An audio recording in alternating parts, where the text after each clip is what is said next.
মহান আল্লাহকে ডেকে ডেকে বলে, ও ইব্রাহিম, ইসমাঈল, ইসহাকের রব, আমার বাবার মৃত্যুর পূর্বে যে গরুর বাচ্চাটা আপনার কাছে আমানত রেখেছিলেন, প্রভু হে, আমি তার সন্তান, দয়া করে ওই গাভীটা আমার কাছে পৌঁছায় দাও। এভাবে সে ডাক দেওয়ার পরে লক্ষ্য করা যায় ওই গাভীটা তার কাছে এসে দাঁড়িয়ে গেছে। সুবহানাল্লাহ। এবার যুবক মার কথা অনুযায়ী গাভীর ঘরের মধ্যে ধরে টেনে টেনে বাড়ির দিকে নিয়ে যাচ্ছে। তখন দেখা যায় গাভীর জবান খুলে গেছে। গাভী তখন যুবককে লক্ষ্য করে কথা বলা শুরু করে দিয়েছে। জোরে বলেন না? আচ্ছা, গরু কথা বলেন, নল্লার মতো কত মানুষ গরু বলেন, দেখছেন, শুনছেন, এই কথা বলে না কেন? গরু কথা বলেনি।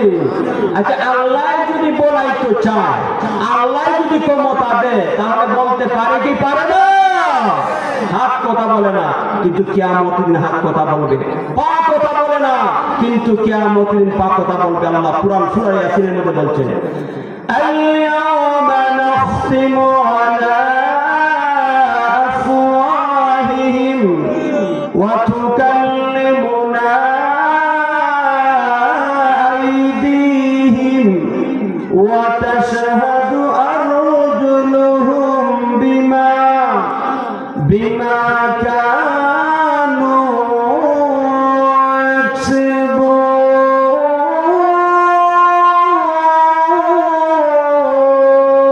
ইয়াকসিবুন।